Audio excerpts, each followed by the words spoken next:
Okay, whew! I have a lot to cover, and I miss you so much, and I just wanted to talk to you, and I decided it was time for a vlog, and the phone is ringing. Give me a minute.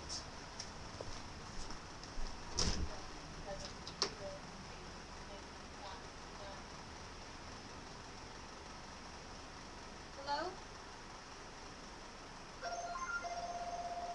I'm sorry, there are no adults here right now. Can I take a message?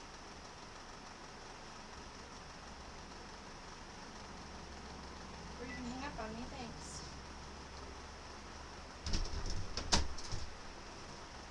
Alright,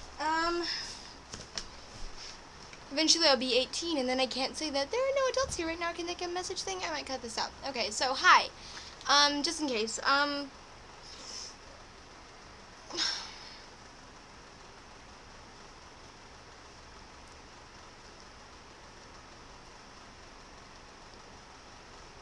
okay, hi. Okay, just stop fucking with my hair. Okay. So, there's been a lot going on, and I miss you so much, and I've wanting to talk to you for a while, but whenever I'm going through, like, some kind of crisis or relationship issue or something like that, all my channels, all my, like, creative juices, they just block up. And I've been going through something for a while now, so I haven't been able to produce much in way of creativity. And I wish I could make this vlog thing not a creative thing, but I have nothing to answer to because we don't really like vlog conversationally, which I think we should start doing. Like, just sit down and talk, ramble, get used to that rather than trying to like make a thing out of it, a project. And I know I got caught up in that, and it's my fault, and I directed it all this way and so on and so forth, but okay, I'm gonna direct it somewhere else now. So far so good, by the way. Look at me. Alright, so updates. God, a lot has happened. Nothing, like, extremely interesting. It's not like I went to fucking trip or anything cool like that. I just, I'm involved with this guy now, and I've been kind of keeping you updated with that via texts, and I guess you've read my Tumblr on it, but, that's kind of been, like, the main thing in my life. No, it's not. It's just the thing that happens that has the most interesting details. Like, I also want to tell you about the dog story. I did, like, speak it all on Audacity, and I might just put some illustrations to it. I'm not sure. This is going to be a quick, unedited, like, hey, how are you, miss you thing. And all I can think to tell you is, hey, new guy in my life, but he's not that new. And, he's definitely not, what I'm revolving around. He's just, I think about him a lot, and it's all I can think to tell you about because it's the most interesting of all things thus far. I don't know, it's been getting a lot warmer, so I've been, outdoors a lot more, and I just, so much more energy than in the winter. I mean, this seasonal depression thing is, like, it feels, as the winter progresses, I stop remembering the difference between summer and winter, and then when, like, this faux summer comes along with the spring flowers and, like, the waves of heat and stuff like that, and I get those, like, mental bursts, where I feel energetic and the depression ebbs for a bit, I really can, like, differentiate, because I feel so lethargic throughout all of summer, or winter, penis, and it just doesn't even occur to me after a while to notice it. I just am like, this is how I am, and people are like, yeah, you're so lazy, and you're so tired all the time, and it's like, hey, what you gonna do? I'm spoiled like that. And then I realize that I'm not like that at all when, I get some vitamin D in me, I guess. Casey and I have been doing really well, like, in terms of relationships. We're taking almost ritualistic daily walks where we just go for an hour and talk about our lives, and that has been super awesomely nice, and it's gotten warm lately, and because the sun's out longer, we've been, like, really into the walks and really enjoying them, and we talk about boys and people and stuff like that. I hear somebody outside. What else? Summer's coming, and like I said through text, I can feel myself, like, my body, my mind is, like, feeling you coming, like, you feel real again, and it's just, like, all rushing to me, and I'm just really excited for that, because I miss you so fucking much. You would not believe it. And I repressed it all through winter because, like I said, everything is kind of shut down. But now that the summer's coming and like I'm reawakening, it's just like, whoa, the world is bright and Ronnie, and I miss her. And yeah. So Emily and I haven't been doing anything interesting. I've just been seeing her. Christiana's moving is almost done. I might steal one of her dogs. I'm not sure yet. It would be a big, bold, brazen move to do something like that because nobody in this house except me and Casey wants a dog. I mean, Mike and Marion just don't want a dog and they own the house, but I want one desperately, and you're going to see why it's become a lot more prominent. Like, I've always wanted a dog. I'm a dog person. They're part of my life. They've almost always been part of my life except for the past few years that I've been living here, and it's very important to me to have one in my life, and I've been feeling very, I do not feel balanced without one, and something came along in my life that really made me that made those emotions very prominent. So I've been doing a lot of dog research, and if we were to get a dog, we'd have to get a small dog, and that's what Christiana has. But just in case we don't get that dog, I have my eyes on an Italian Greyhound, which are great because they're itty bitty. They're like mini greyhounds basically, so they're tiny and weightless, but I can still run with them, unlike wiener dogs and, what are the dachshunds and fucking beagles and stuff who, like, trip over their ears and noses and stuff because they have tiny little legs. So that's something that I'm looking into. It must be nice to have a big dog, but I guess I'll just save my Doberman for when I have my own place. Our place. I hope you don't mind Dobies. Let's see. Yeah, this is the part I usually cut out, but I'm only 6 minutes in, so that's pretty good for rambling.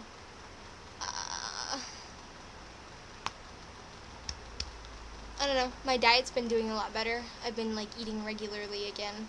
That depression, like, all things awaken when I get more warmth and sun and it stops being dark and cold all the time. It's really significant. I guess, you know what, that would be the most prominent thing to talk about is the reawakening of, like, my energy, because I was in, like, this comatose hibernative state until recently, and I haven't even thought about it until now, like, not really. I've been driving a lot. I went on the highway for the first time a little bit ago, and for some reason I think I was supposed to be terrified, but I just kind of, like, detached and, like, went into a different world and just was one with the road and such. I still don't know where my wheels are, though.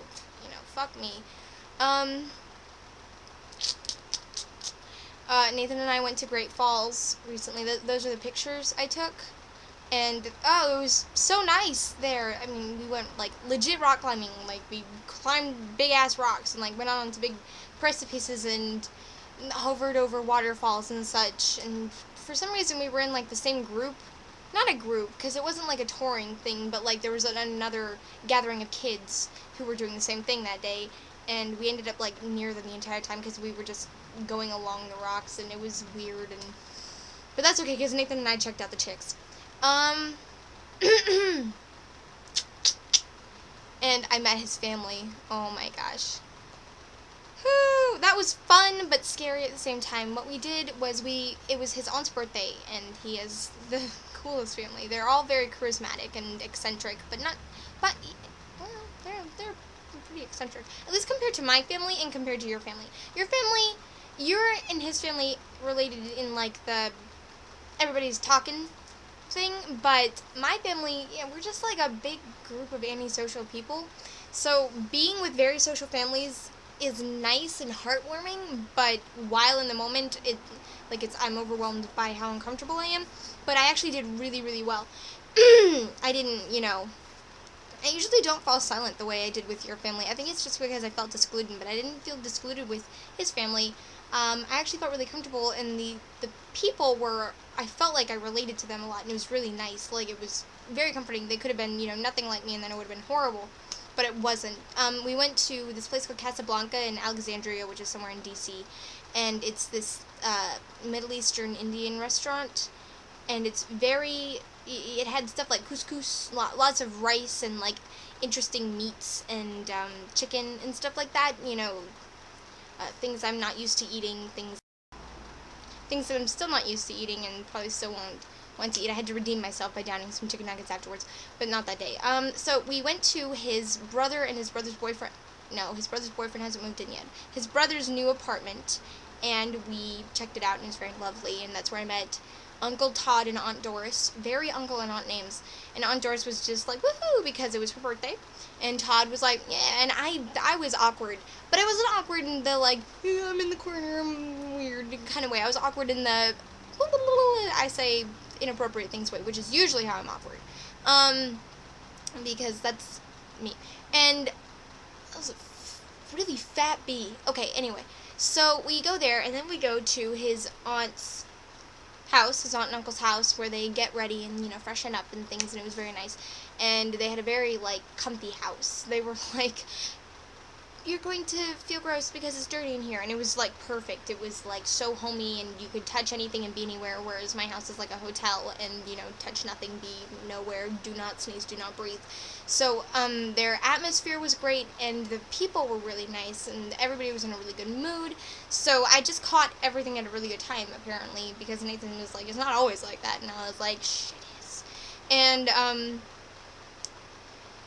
then we went to Casablanca, and the table on one side there's a big couch that wraps halfway around it, and then the other side is just chairs, and Nathan and I were stuck with chairs. And there was 2 tables, so there were 2 courses per table, and everybody, and it came in rounds. All the food came in rounds, which was very interesting. I've never experienced that before. It was nice. And we were with Todd and Doris, the birthday girl, and the birthday girl's husband, and Nathan, who I was next to, and Todd and Doris's son, and Nathan's cousin Matt, who was this kind of hipstery, friendly, talkative guy. I think he had some tattoos. He had a headband and long hair and stuff like that. Tall, lanky guy, and his girlfriend was there, and she had some cute little tattoos here, and she had a colorful leaf and these little Mickey Mouse-esque cartoon birds that were right here, and I think Nathan and I were both I think she thought we were staring at her chest the whole time, but we were just trying to figure out what her tattoos were. And then there was Nathan's mom, Diane, who is also a lovely lady. She's really sweet.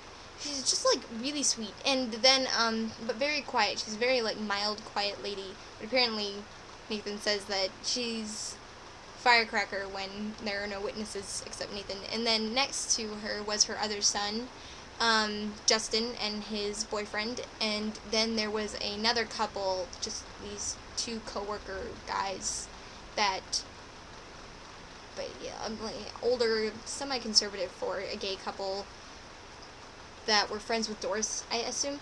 And they were very against cross-dressing, is what I heard in the car on the way there. And then she pulled out a cross-dressing magazine and handed it over to them, and me and the guy, because I was sitting next to one of them, I think their name was Tim and something. No, Theodore? I don't know.